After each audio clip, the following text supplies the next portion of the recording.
Hi all, welcome back to our channel. ഇന്ന് ഞാൻ വന്നിരിക്കുന്നത് ഒരു അടിപൊളി കോക്കനട്ട് റൈസ് റെസിപ്പിയുമായിട്ടാണ്.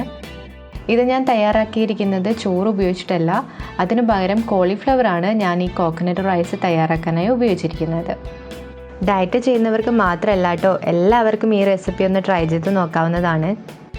സാധാരണയായി നമ്മൾ തേങ്ങാച്ചോറ് തയ്യാറാക്കുന്നത് വേവിച്ച അരി ഉപയോഗിച്ചിട്ടാണ്. അതിന് പകരം കോളിഫ്ലവർ റൈസ് ഉപയോഗിച്ചിട്ടും നമുക്ക് വളരെ ടേസ്റ്റിയായ തേങ്ങാച്ചോറ് ഉണ്ടാക്കാൻ പറ്റും. അതുകൂടാതെ ഈ കോളിഫ്ലവറിന് ഒരുപാട് ഹെൽത്ത് ബെനിഫിറ്റ്സും കൂടിയുണ്ട്. ചില ഗുണങ്ങൾ ഞാൻ നിങ്ങൾക്കായി പറഞ്ഞു തരാം. നോർമൽ റൈസിനെ അപേക്ഷിച്ച് നോക്കുമ്പോൾ ഈ കോളിഫ്ലവറിൽ ഫൈബർ കണ്ടൻറ്റ് വളരെ കൂടുതലാണ്. അതുകൂടാതെ ഇതിൽ ആൻറ്റി ഓക്സിഡൻറ്റ്സ് അടങ്ങിയിട്ടുണ്ട്. പിന്നെ നമ്മളുടെ വെയിറ്റ് ലോസിനും ഇത് ഹെൽപ്പ് ചെയ്യും. പിന്നെ ഒരുപാട് ന്യൂട്രിയൻസും ഈ കോളിഫ്ലവറിൽ അടങ്ങിയിട്ടുണ്ട്.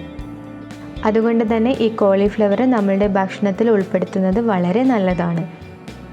അപ്പോൾ നമ്മൾ ഇന്നത്തെ വീഡിയോയിലോട്ട് കടക്കുന്നതിന് മുമ്പ് നിങ്ങൾ എൻ്റെ ചാനൽ ആദ്യമായിട്ടാണ് കാണുന്നതെങ്കിൽ സബ്സ്ക്രൈബ് ചെയ്യാൻ മറക്കരുത്.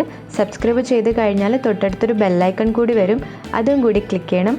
അപ്പോൾ മാത്രമേ ഞാൻ ഫ്യൂച്ചറിൽ വീഡിയോസ് അപ്ലോഡ് ചെയ്യുമ്പോൾ നിങ്ങൾക്ക് അപ്പോൾ തന്നെ കാണാൻ പറ്റുള്ളൂ. ഈ സ്പെഷ്യൽ ആയിട്ടുള്ള കോക്കനട്ട് റൈസ് തയ്യാറാക്കാൻ ആവശ്യമായ ഇൻഗ്രീഡിയൻസ് ഒക്കെ ഞാനിവിടെ കൊടുത്തിട്ടുണ്ട്.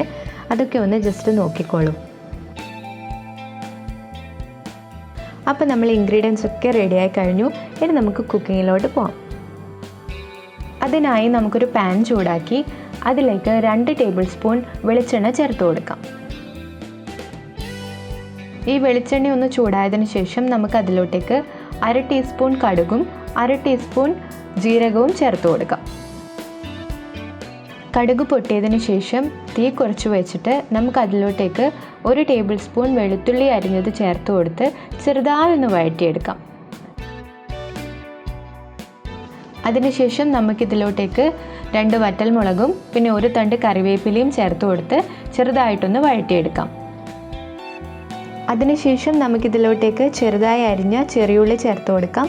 ഞാനിവിടെ ഏകദേശം ഒരു 6 ചെറിയുള്ളിയാണ് എടുത്തിരിക്കുന്നത്. നിങ്ങൾക്ക് ഇതിന് പകരം സവാളയും ചേർക്കാം കേട്ടോ. സവാള ഉപയോഗിക്കുമ്പോൾ സവാളയുടെ ഒരു 1/2 ഭാഗം ഉപയോഗിച്ചാൽ മതി. പക്ഷേ ചെറിയുള്ളി ഉപയോഗിക്കുന്നതാണ് കൂടുതൽ ടേസ്റ്റ് ഉണ്ടാവുക. അതിനുശേഷം നമുക്കിതൊക്കെ 1 മിനിറ്റ് വഴറ്റിയെടുക്കാം. എന്നിട്ട് അതിലോട്ടേക്ക് ഒരു 1/4 ടീസ്പൂൺ ഉപ്പും കൂടി ചേർത്ത് കൊടുക്കാം. ഉപ്പ് ചേർത്ത് കഴിഞ്ഞാൽ ഈ ഉള്ളിയൊക്കെ പെട്ടെന്ന് പാകമായി കിട്ടും. ഇനി നമുക്കിതിലോട്ടേക്ക് 1 കപ്പ് തേങ്ങ ചിരവിയത് ചേർത്ത് കൊടുക്കാം. എന്നിട്ട് എല്ലാം കൂടി ഒന്ന് നന്നായി യോജിപ്പിച്ചെടുക്കാം. ഇനി നമുക്കിതിലോട്ടേക്ക് ഗ്രേറ്റ് ചെയ്ത് വെച്ചിരിക്കുന്ന കോളിഫ്ലവർ ചേർത്ത് കൊടുക്കാം. ഞാനിവിടെ ഏകദേശം ഒരു 200 ഗ്രാം കോളിഫ്ലവറാണ് എടുത്തിരിക്കുന്നത്. ആദ്യം ഈ കോളിഫ്ലവർ നന്നായി കഴുകി വൃത്തിയാക്കിയതിന് ശേഷം നമുക്കിത് ഗ്രേറ്റ് ചെയ്ത് എടുക്കാം.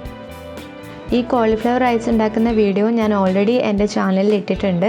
നിങ്ങളത് കണ്ടിട്ടില്ലെങ്കിൽ ഞാനതിൻ്റെ ലിങ്ക് ഡിസ്ക്രിപ്ഷൻ ബോക്സിലും മുകളിൽ കാണുന്ന ഐക്കാർഡിലും കൊടുക്കാം. എന്തെങ്കിലും സംശയം ഉണ്ടെങ്കിൽ അതിൽ ക്ലിക്ക് ചെയ്ത് നോക്കിക്കോളൂ കേട്ടോ. ഇനി നമുക്കിത് പാകം ചെയ്യാൻ ആവശ്യമായിട്ടുള്ള വെള്ളം ചേർത്ത് കൊടുക്കാം.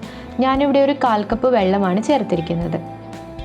നമുക്ക് എല്ലാം കൂടി നന്നായിട്ട് യോജിപ്പിച്ചെടുക്കാം. അതിനുശേഷം വെള്ളമൊക്കെ വറ്റി കോളിഫ്ലവർ നന്നായിട്ട് പാകാവുന്നത് വരെ നമുക്ക് കുക്ക് ചെയ്തെടുക്കാം.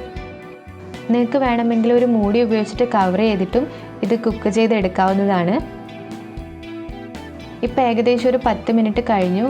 ഈ കോളിഫ്ലവറിലെ വെള്ളമൊക്കെ വറ്റി നന്നായിട്ട് പാകമായി വന്നിട്ടുണ്ട്. ഇനി നമുക്ക് ആവശ്യമുണ്ടെങ്കിൽ ഇതിലേക്ക് കുറച്ച് ഉപ്പ് ചേർത്ത് കൊടുക്കാം. നിങ്ങൾ കണ്ടില്ലേ, ഈ റൈസ് ഉണ്ടാക്കിയെടുക്കാൻ വളരെ എളുപ്പമാണ്. നോർമൽ റൈസ് ഉണ്ടാക്കിയെടുക്കുന്ന ടൈമൊന്നും എടുക്കില്ല.